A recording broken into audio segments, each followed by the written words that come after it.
Muito bem. Eu estou com um problema no meu vídeo, então enquanto não aparecer a minha imagem, mas eu estou aqui, estou coordenando, então podem falar comigo, o meu áudio está ok, só a imagem que eu não prometo se eu vou conseguir colocar aqui ou não. Rogério, mais uma vez, então, muito bem-vindo.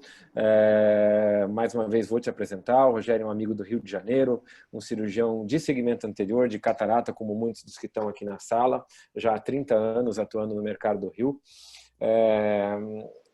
A ideia dessa reunião foi justamente pegar o mesmo assunto para duas pessoas que têm uma vivência da oftalmologia um pouco diferente no seu dia a dia. O João Guilherme, como todos sabem, é um médico ultra especializado em retina, que faz ali da retina o seu dia a dia. O Rogério já faz da catarata o seu dia a dia, e vai ser interessante ver o ponto de vista dos dois sobre um assunto tão atual, que é o OCT, que são as alterações de retina no pré-operatório da cirurgia de catarata. Rogério, mais uma vez, então, seja muito bem-vindo, muito obrigado pelo convite, pode compartilhar a tua tela, por favor, o microfone é todo seu.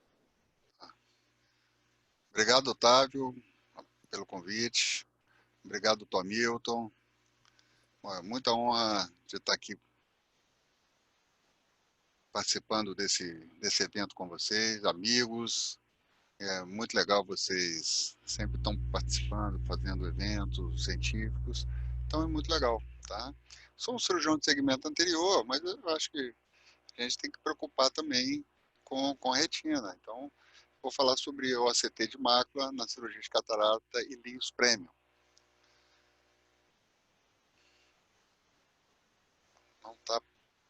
Não tá indo a...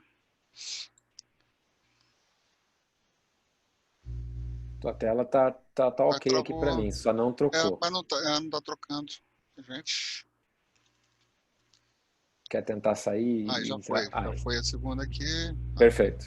Então é o seguinte, nós estamos em 2020, né, já bem familiarizados com o OCT e sabemos da sua importância. Olha que imagem bacana, né?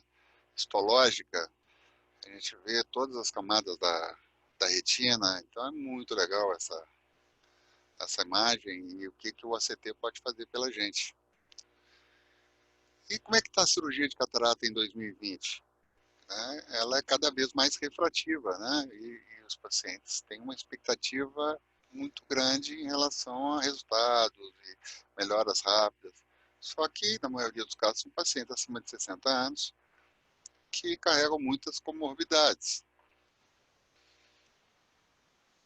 Então, eu fiz uma pesquisazinha dizendo que fazer uma triagem do ACT antes da cirurgia de catarata pode melhorar os resultados, porque a gente consegue refinar a cirurgia, a gente dá expectativas realísticas do resultado aos pacientes e a gente pode até modificar o planejamento da cirurgia.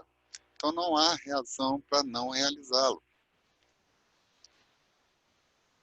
E Steve Charles é um retinólogo, né, como o João Guilherme é, e ele diz que o ACT antes da cirurgia de catarata não é opcional, tá? É uma necessidade. Então é só para os pacientes que vão usar lentes premiums, para todos os pacientes merecem ter uma avaliação bem criteriosa, né?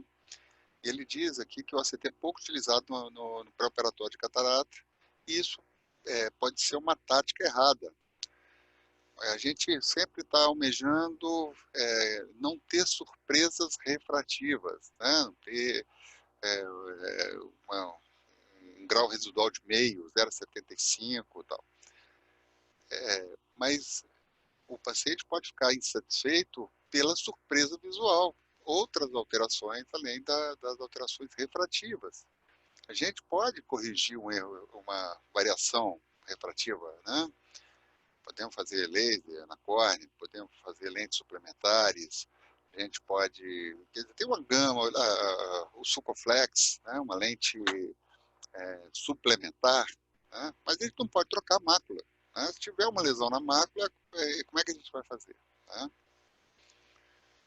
E ele diz mais, né, que muitos dos exames são feitos na correria e focado em corrigir o grau do paciente, deixar ele plano ou perto de plano, tá?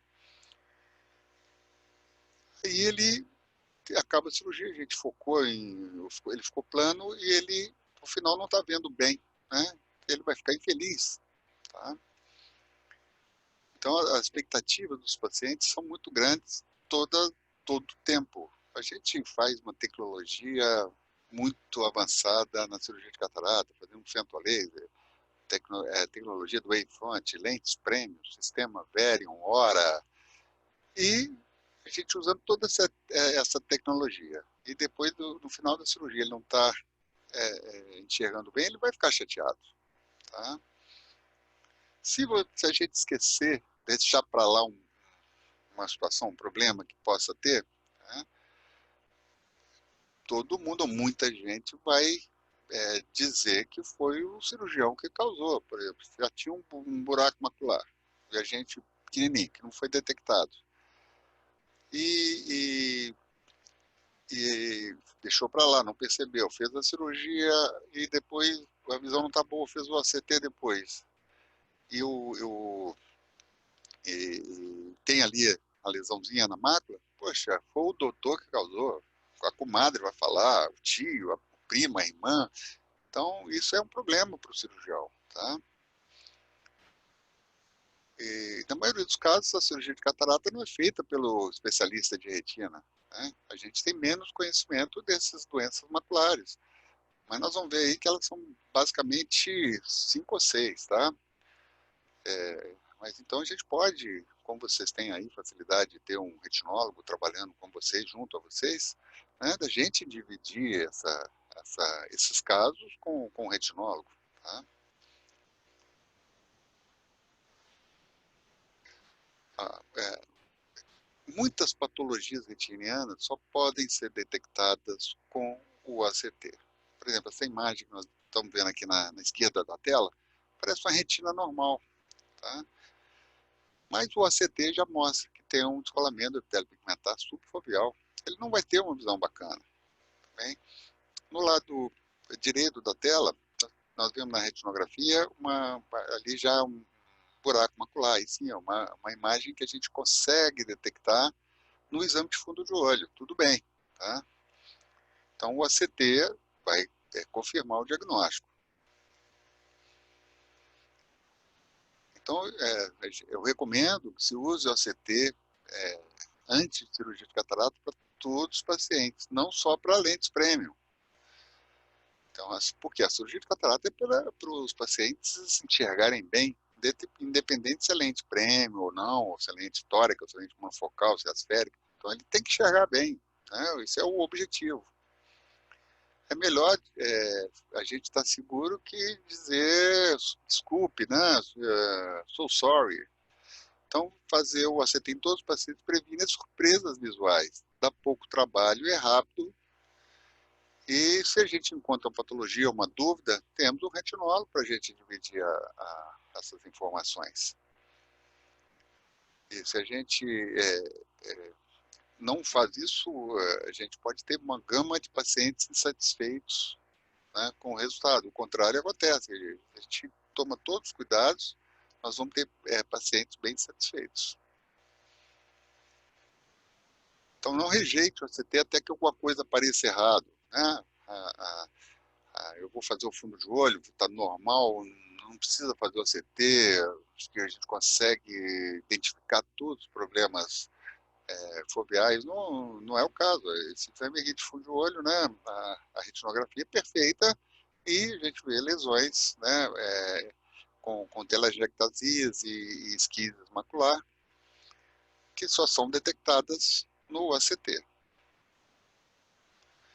Então, a cirurgia de catarata 2020 precisa a gente ter e fazer uma seleção criteriosa. Então, nós temos aqui o jogador de meio, nós temos o oposto, o levantador, o jogador de ponta. Né? Se a gente não cuidar de um desses fatores, não vai dar certo. Por exemplo, se a gente pega aqui o Bruninho, que é o levantador, né? Coloca qualquer um, não vai dar certo, não vai rolar. Tá? Vai dar alguma coisa errada. Então a gente tem que ver todos os detalhes da seleção dos pacientes. Então, vamos para em relação aos exames, né? Poxa, não adianta a gente fazer um OCT nesses olhos com essas cataratas totais, a não ser que a gente consiga já ter, não sei se você já tem aí, o ACT pré-operatório, como essa imagem aqui da direita. Tá? A gente consegue detectar bem a retina do paciente. Então, uma coisa assim poxa, paciente com catarata, o sinal às vezes não está muito bom, né? Como é que a gente melhora? Então, aqui tem um ACT normal sem editar. Então, se a gente clica no mouse à direita e arrasta um pouquinho para cima, a gente consegue já dar uma melhorada na imagem. Então, edita um pouquinho a imagem, a gente consegue já ter um detalhe melhor. Pacientes de glaucoma, eles enganam muito. Então, a gente olha essa imagem, parece que está normal, mas a gente vê aqui que tem uma diminuição, né, da espessura retiniana.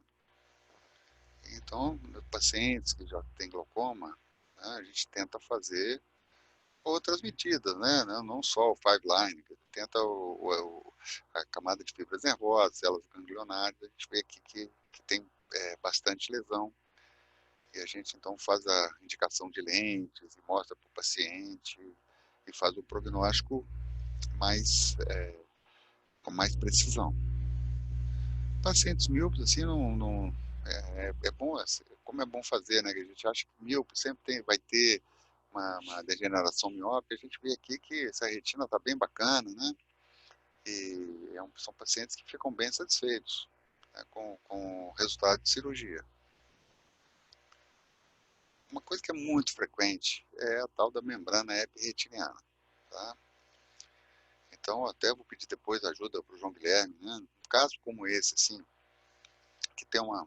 Como é que eu faço? Eu tiro sempre uma foto do ACT, já mando direto para o retinólogo e a gente avalia juntos, tá? Dr. Leonardo Contígio. Então, a gente tem essa leve membrana epirretiniana. Se o outro olho não tiver membrana, né, vai ter uma visão 20/20, o próximo disso, esse daí vai conseguir o quê? 20/50. Tá? Então, acho que dá para combinar os dois olhos, um 20/50, outro 20/20, lógico, mostrando para o paciente.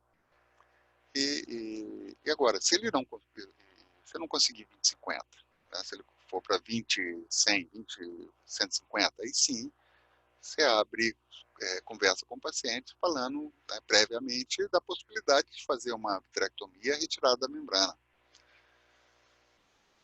Então, tudo é conversado, que se conversa não fica caro, né?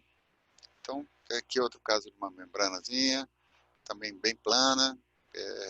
Eu acho que muitas vezes a gente tem uma surpresa depois da cirurgia, que o paciente consegue ter uma visão bem satisfatória, com a membraninha sem edema, diferente desse caso, uma membrana com edema, um aumento grande da espessura. Lógico, esse aqui é um caso para ilustrar de retinopatia diabética, né?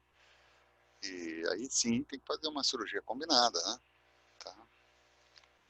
Aí a gente mostra a imagem para o retinólogo, ele avalia, então a gente combina de fazer a coisa juntos, né? Quer dizer, pra você ver como é que o ACT ajuda no planejamento da cirurgia.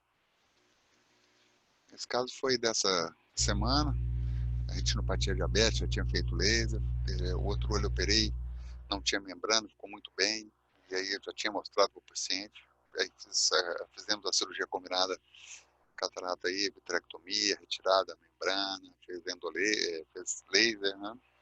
E está com gás, e aí vamos ver o resultado final, tá? Colocou triancinolona também.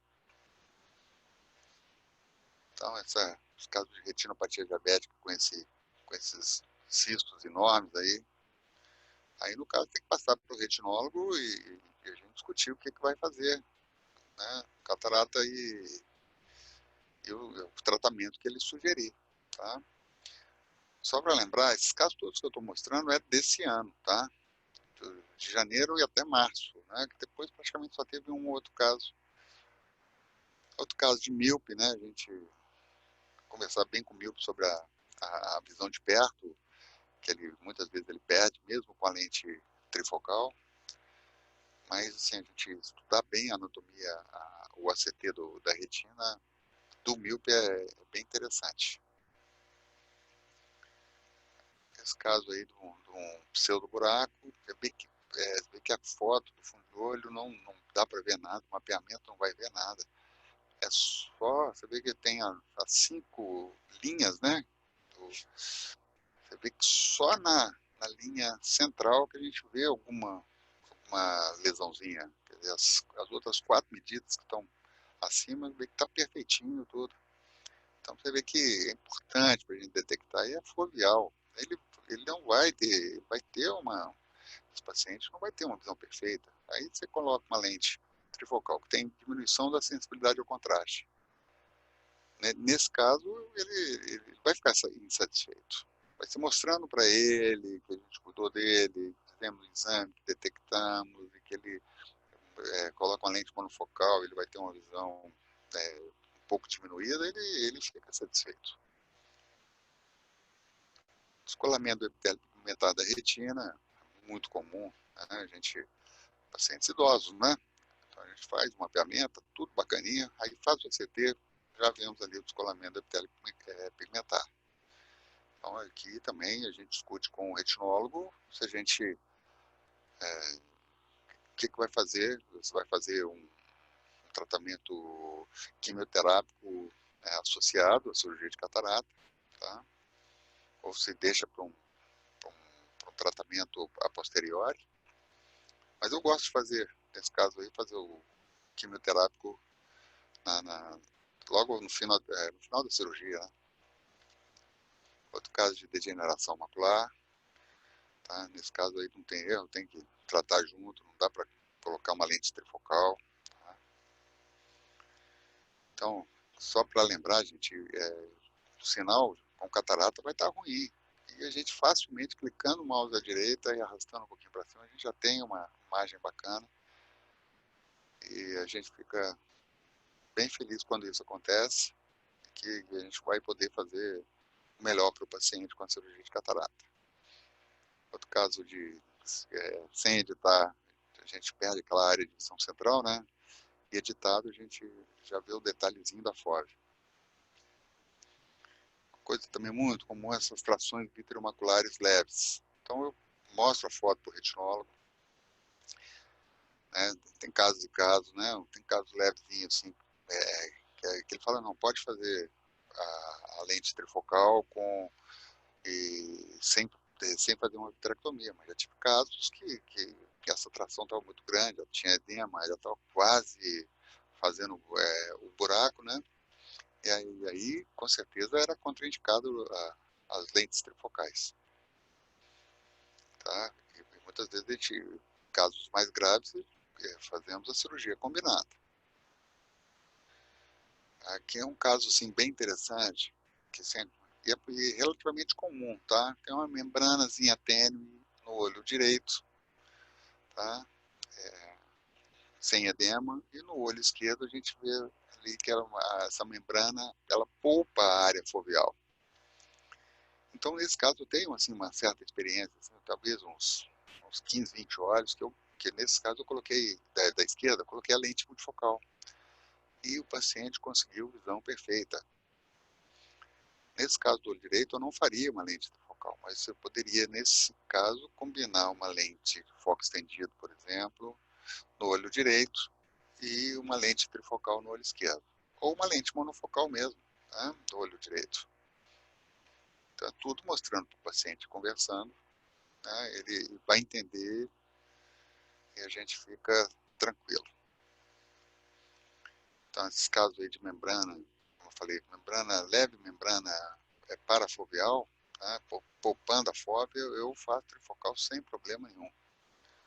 Sem problema nenhum. Consigo bons resultados, muito bons. Pra vocês verem como é que engana, né? Só fazer um fundo de olho.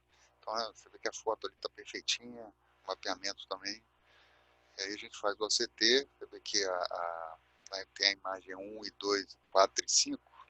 Só tem um pequeno cisco ali, né? Mas na imagem central, né, número 3, a gente vê ali um buraco macular, né? Quer dizer, uma tração vitreomacular causou um buraco macular. Então, isso aí é clássico a gente fazer uma cirurgia combinada com retinólogo e tal, e de repente colocar gás, tudo isso, mostrando para o paciente, ele entende perfeitamente.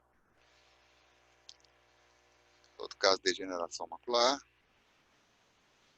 tá? Caso de fazer o quimioterápico junto também. E vou falar agora de outros trabalhos relacionados ao ACT pré-operatório, né? Então esse foi um estudo lá do pessoal lá de Recife, né? O pessoal Marcelo, Bruna Ventura, Laura e Vanessa. Foi um estudo retrospectivo, pegou de agosto de 2014 e julho de 2016. Ele excluiu anormalidades observadas no exame, na biomicroscopia de fundo, tá? Tirou os casos de retinopatia diabética, dessas membranas maiores e tal. Excluiu tudo. Então, pegou 952 olhos de 614 pacientes, né, fizeram o CT, que tinham feito o ACT. E foi identificado normalidades em 47 olhos de 44 pacientes, ou seja, 7,2% dos exames normais de fundo de olho tinham lesão macular. Então, o mais frequente, membrana retiniana. Não sai disso, gente. 7 casos de degeneração macular relacionada à idade, 4 cistos intrarretinianos, 4 casos de buraco lamelar e um caso de buraco vero. Ou seja, tudo. Eu mostrei tudo isso aí para vocês hoje. Quer dizer, o que ela encontrou, né, que eles encontraram nesse estudo, foi o que eu tive esse ano, né, de janeiro para cá. Tá? Então, 7,2%. Já esse estudo aqui, de 2018, dezembro de 2018, achou lesões maculares em 9,21%. Tá? Se não faz o ACT, ia ser uma coisa desesperadora, né? Então eu falei, pô, 9,21%, em outro caso 7%, ou seja. Então vamos fazer uma conta básica, né? Se, por exemplo, a gente não fizesse o ACT, tá? Se é um cirurgião que tem um volume médio, né, 50 cataratas por mês, então seriam 600 por ano. Nós teríamos 54 pacientes insatisfeitos por ano. Insatisfeitos. E te culpando. A comadre que te culpa. A irmã culpa. Né? Então a filha te culpa. O filho te culpa. Então você vai criar um ambiente não legal lá para a clínica da gente. Né? Então, assim, se a gente insistir nisso, nós vamos ter 540 pacientes insatisfeitos em 10 anos. 1.080 em 20. Imagina vocês aí que tem um volume monstro de cirurgia. Tá? Então é um caso a ser pensado sobre isso, sobre a insatisfação dos pacientes, sobre a porcentagem de casos, né, que a gente encontra de fundo de olho normal, que encontra alguma lesão no ACT. Então, a cirurgia o pré-operatório de catarata, né? Fazer o ACT antes significa resultados de pacientes mais felizes. Tá? Então, é o mesmo Steve Charles, né? Quer dizer, Sheryl Goodman, que trabalha junto com o Steve Charles, que é esse retinólogo.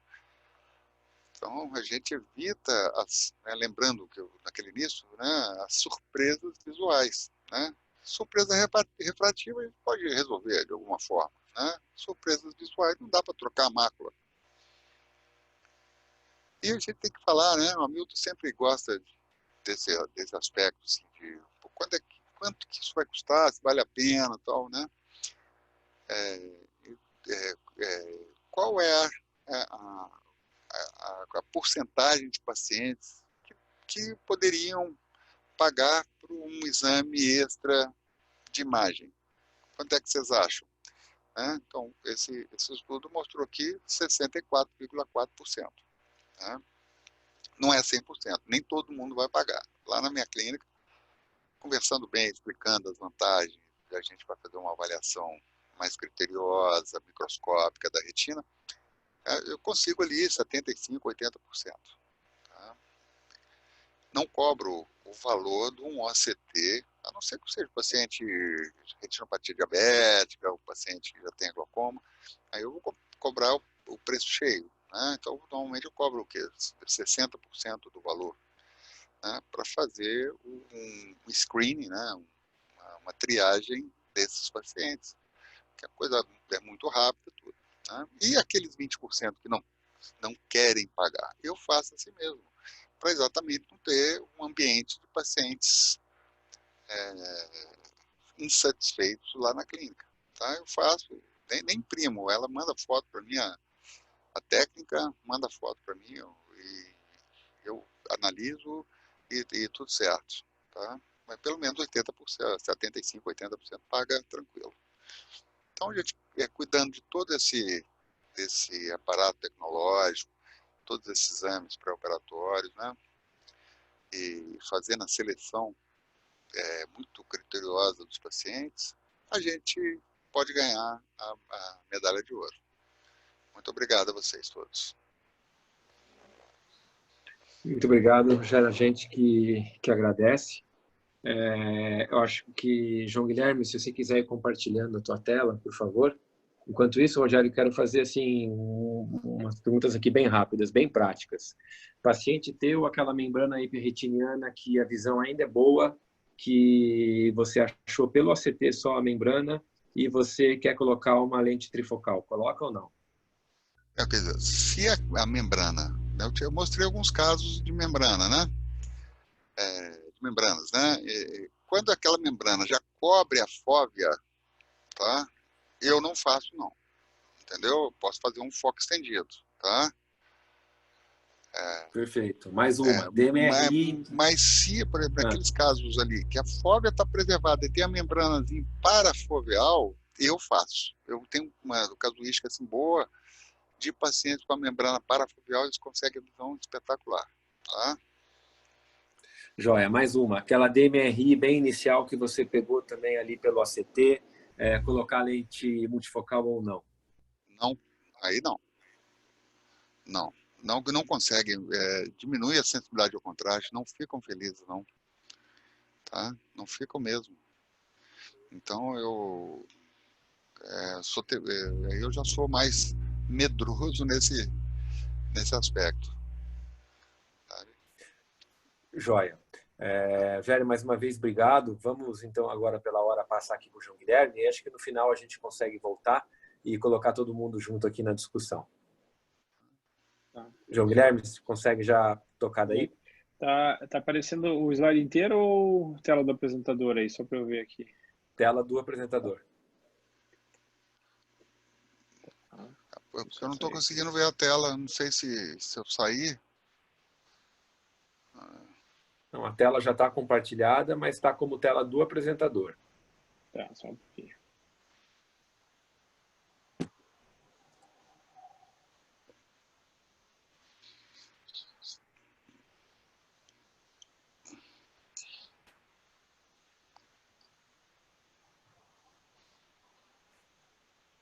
Espera aí. Tá, vamos lá de novo.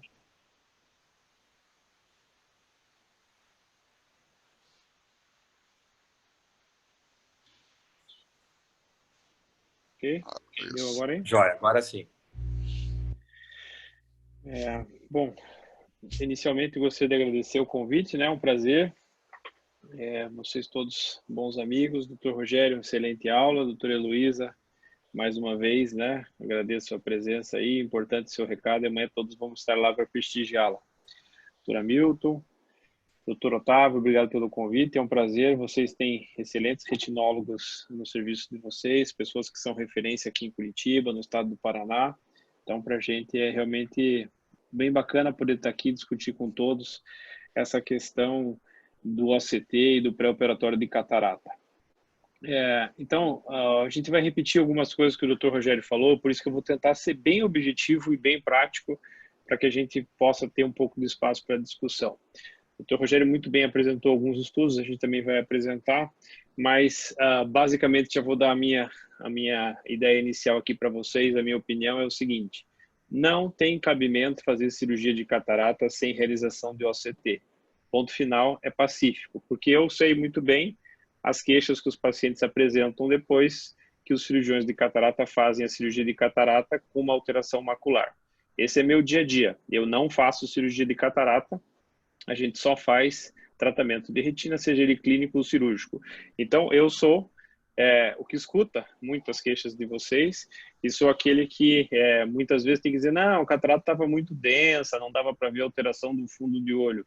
Mas várias e várias situações que poderiam ter sido evitadas com a realização do OCT. Então, independente do modelo, se vai cobrar ou não vai cobrar, se o convênio vai pagar ou não vai pagar, eu, na minha opinião sincera, se fosse todos vocês, fariam um OCT sempre em toda cirurgia de catarata, seja monofocal ou multifocal. Faria como se fosse uma biometria. Obrigatório o paciente realizar o OCT antes de operar a catarata, certo? Então, a gente pode falar de contraindicações absolutas ou não, né? E a gente tem alguns estudos que corroboram que o uso do OCT ajuda isso bastante. Mas a gente tem que lembrar também do perfil epidemiológico do paciente. Alguns estudos mostram que características sistêmicas do paciente aumentam o risco de ter doenças maculares ou doenças detectadas pelo OCT. O paciente tem doença cardíaca, diabetes, alteração no colesterol, se homem tem mais frequentemente alteração do que mulher, se é fumante ou não. Então, a gente tem isso através de dados, e vocês já, também, quando forem ver os pacientes, já podem avaliar. Doenças mais comuns, como eu já falei, eu não vou ficar repetindo muitas informações, mas desse estudo, degeneração macular, doença mais comum, é uma doença que progride com a idade, é comum em pacientes que têm catarata. Então, a degeneração macular, ela pode ter algumas contraindicações. Aproveitando a pergunta que o Otávio fez, o paciente tem algumas drusas, uma rarefação do epitélio pigmentar, mas não tem acometimento foveal. Faz ou não faz multifocal? Depende do outro olho e depende da idade. Se o paciente já tem uma idade avançada, se o paciente tem 85 anos, você acha que vai ter uma boa indicação de fazer a multifocal, tem exame prévio que não aumentou a degeneração macular, provavelmente esse aumento da idade não vai ser suficiente para fazer uma baixa de visão tão grande. Então, você pode considerar avaliando a evolução do outro olho, mas você tem que sempre conversar com o paciente. 5,66% dos pacientes desse estudo apresentavam degeneração macular. Membrana epirretiniana é muito mais comum que vocês estão acostumados a fazer o diagnóstico. É uma doença que tem uma prevalência grande no nosso meio. A fazer essa questão da vitrectomia ou não, a gente vai discutir um pouco mais na frente. Qual que é o problema de você fazer uma cirurgia de um paciente que é assintomático de membrana epirretiniana? Risco aumentado de edema macular. Então, a membrana epirretiniana está associada a um pós-operatório mais complicado. Aí nós estamos falando agora novamente da degeneração macular em relação às imagens. O Dr. Rogério mostrou boas imagens, todos estão acostumados a ver o OCT. O OCT é um exame fácil de ser visto porque ele é um exame estrutural, não é um exame funcional. Você vê a imagem, você pode fazer o diagnóstico através da imagem, né? Então, a gente tem drusas pequenas, tem alteração do epitélio pigmentar, tem atrofia do epitélio pigmentar que pode acometer a região macular, e isso, se você não fizer o diagnóstico ou não fizer o acompanhamento, você vai ter um problema no pós-operatório e aquele paciente reclamando no consultório e você encaminhando para o retinólogo, esperando que o retinólogo vai resolver uma coisa que não tem solução. Membrana epirretiniana, tá? Então, a gente tem membranas leves, assintomáticas, e membranas que já causam uma baixa de visão e metamorfopsia, né? Eu faço muito cirurgia combinada aqui com os cirurgiões que me encaminham. Hoje mesmo fiz uma cirurgia combinada, onde o cirurgião de catarata realiza a cirurgia de catarata, termina a cirurgia, às vezes até a gente muda de sala, porque eu opero com engenuite, nos dois lugares que eu opero, a gente tem o engenuite à disposição, que é ou no Hospital da Visão ou no CEDOP. Então, muitas vezes o paciente faz a cirurgia numa sala, sai da sala, faz o curativo, vai para a nossa sala, a gente começa outra cirurgia, abre outro cassete, tudo novamente, e a gente aí realiza a cirurgia de vitrectomia. Em casos associados, aqui a gente tem exemplos um pouco mais grosseiros de membrana epirretiniana, com edema, com subtração vitreomacular, e a gente precisa fazer o OCT nesses casos que muitas vezes a gente não vê. Agora, isso é uma questão até que o doutor falou. Eu acho que o custo efetivo ele é significativo, independente se você vai ter uma cobrança desse exame do OCT antes ou depois da cirurgia, né? Isso foi mostrado já em alguns estudos. Você vê, 20% dos pacientes nesse estudo apresentavam alteração macular, e ele foi, como todos os outros estudos, degeneração macular, membrana epirretiniana, tração vitreomacular e edema macular, são as coisas mais comuns que a gente encontra, e ele é custo efetivo, porque o quanto que você vai precisar investir nesse paciente, quanto você vai gastar depois, se ele tiver que fazer várias reconsultas, se ele tiver que fazer uma nova reintervenção, se ele tiver que fazer tratamento com anti-VEGF, é maior do que o custo de você fazer o OCT. Então, você, mesmo que você não cobre do OCT, mesmo que o convênio não pague, faça o exame, porque você vai estar economizando tempo, dinheiro e bom resultado, que é a questão de você ter uma boa referência e os pacientes satisfeitos. Outra discussão que a gente gosta de ter bastante. Eu sou cirurgião,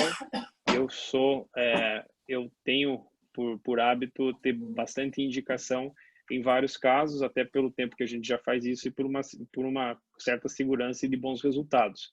Isso não é só o suficiente, mas a gente já tem dados embasando que a gente faça a cirurgia de catarata e membrana epirretiniana precocemente. O resultado pode ser bom e pode ser, sim, indicado a utilização de lentes multifocais quando você não tem uma baixa de visão significativa, quando essa membrana epirretiniana é assintomática e não está fazendo alteração anatômica na camada de fotorreceptores, e que você pode ter um bom resultado depois de um ano, como a gente está vendo nesse slide, como a gente está vendo aqui, mostrando que após um ano o resultado é satisfatório.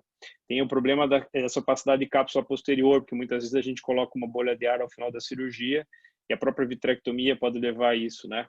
Em vários casos onde a gente faz cirurgia combinada, sem ser com lente multifocal, lente tórica, que você não pode ter uma movimentação da lente, eu com o próprio vitreófico ao final da cirurgia eu já faço a capsulotomia posterior, e a gente já deixa o paciente sem esse problema depois de fazer uma opacidade de cápsula, né? Então, essa técnica de fazer cirurgia combinada, a gente utiliza bastante e a gente faz aqui comumente. Isso é uma coisa que eu gostaria de falar para vocês, um aspecto um pouco diferente da aula do Dr. Rogério, só fugindo um pouco do OCT.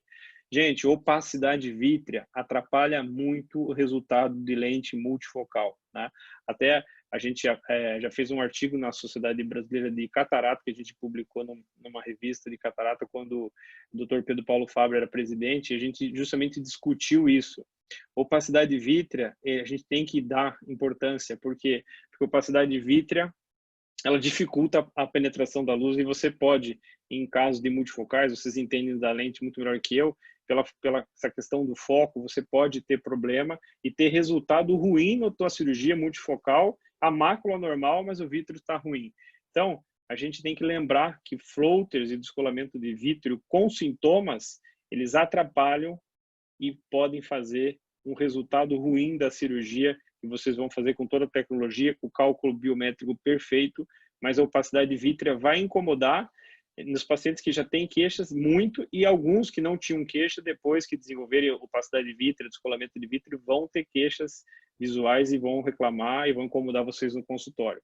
Só para vocês terem uma noção, esse é um artigo que mostra quanto que a vitrectomia pode melhorar o resultado visual do paciente em atividades, como distância de perto, visão geral, saúde mental, dirigir. Então, a opacidade vítrea em pacientes com lentes multifocais, ela tem que ser valorizada sim.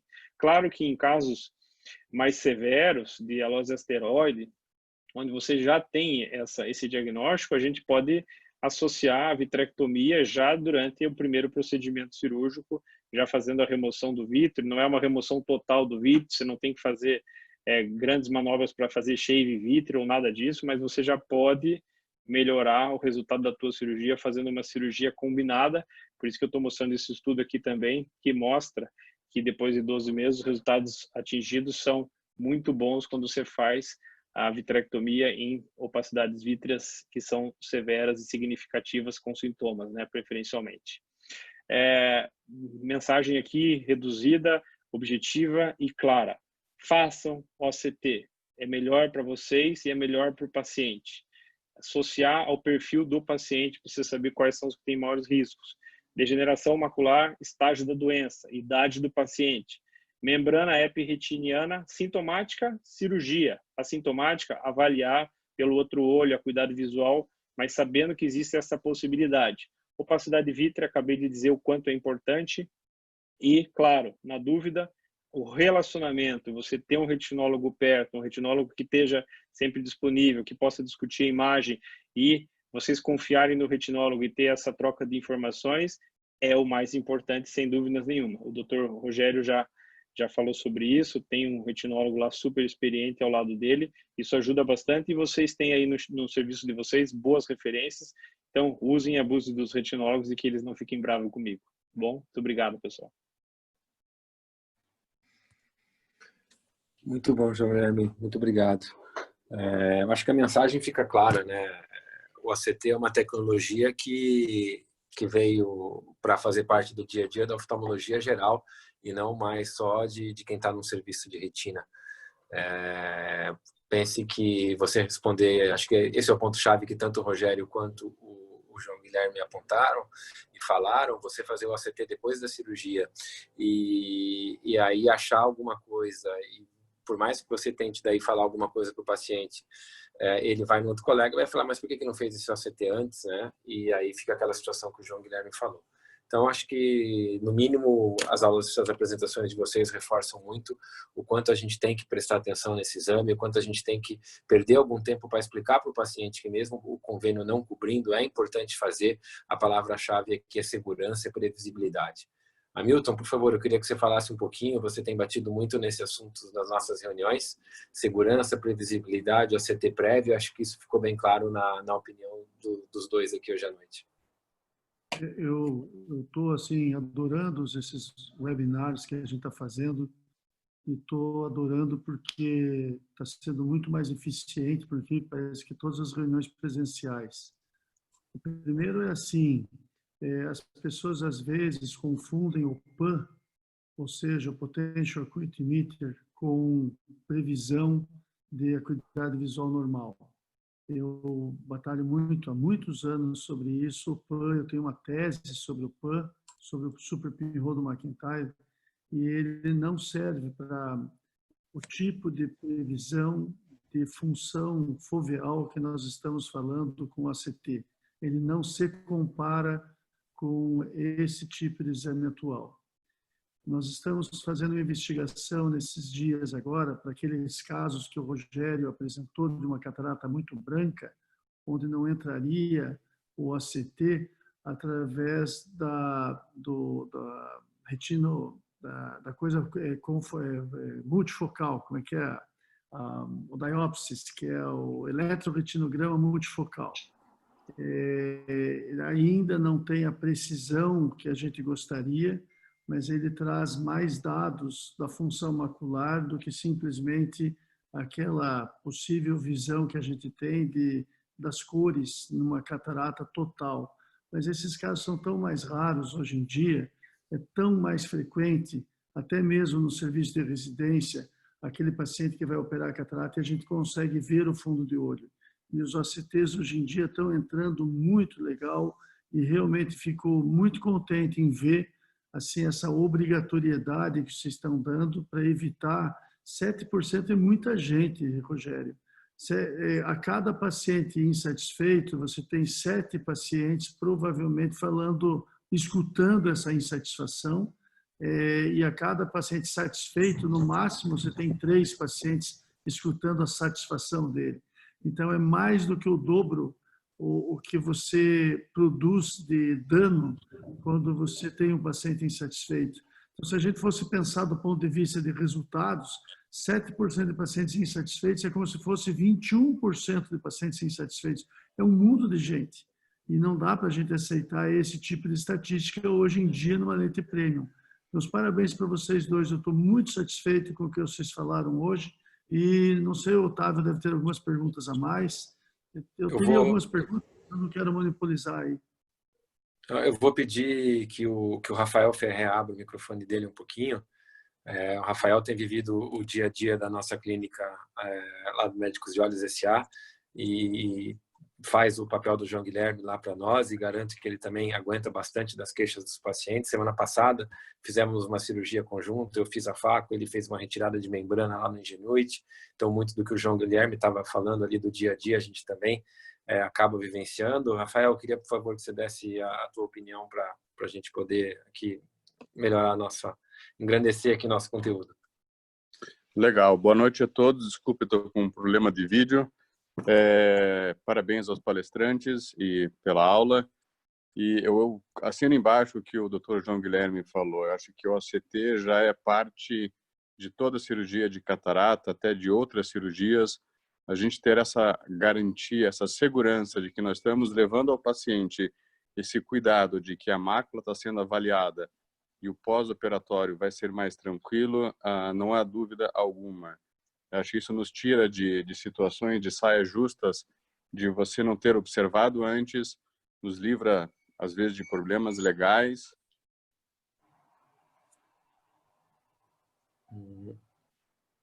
Acho que o Rafael caiu aqui.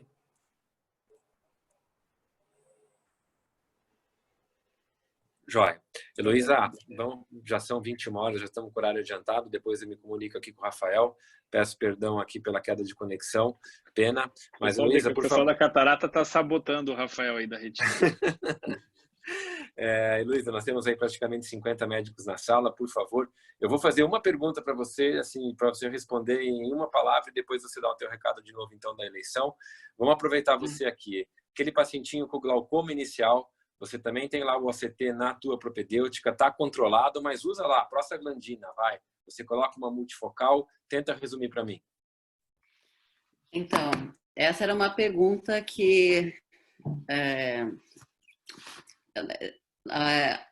hoje a gente tem mudado um pouco a abordagem do paciente com glaucoma, né? Com o advento das cirurgias minimamente invasivas, um paciente hipertenso ocular e um paciente com glaucoma inicial controlado, tendo um OCT sem alteração de mácula, né?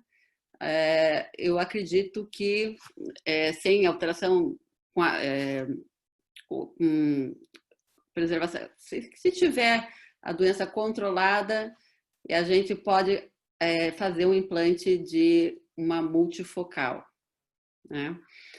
Não é mais assim uma contraindicação absoluta. Eu estive com o Dr. Hamilton, foi discutidor de uma sessão de glaucoma lá da FMG, e justamente o pessoal da catarata foi contra, né? Todos os cataratólogos foram contra o implante de multifocais e lentes de foco estendido.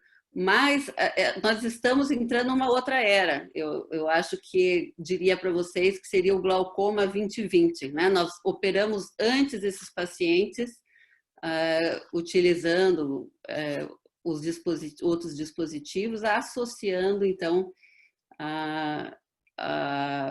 as lentes premium, mas o OCT é indispensável, não tem como.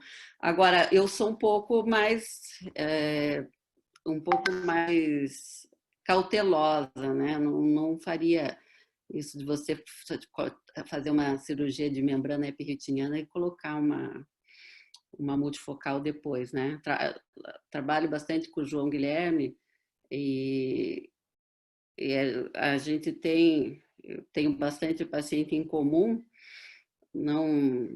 muito paciente que já tem a degeneração macular, assim, eu não tenho como, o paciente que chega para mim já tem uma lesão, acabo sendo o topo de cadeia, né? Então não é tão comum ele chegar com uma catarata inicial e com uma lesão leve. Estamos esperando que esse paciente chegue. Perfeito. Joia. Luísa, muito obrigado. Rogério, um prazer enorme ter você. João Guilherme, muito obrigado por estar aqui conosco. O João Guilherme é meu vizinho aqui no apartamento de cima. Então, se algum dos computadores aqui fácil, era só pegar o elevador e subir ou descer um andar. João Guilherme, obrigado. Obrigado a presença de todos aí por mais essa reunião. Boa noite a todos. E esperamos aí que logo a gente possa estar junto e todos nós fazendo aí os nossos brindes pessoalmente. Gente, obrigado. Boa noite a todos. Até amanhã, Heloísa.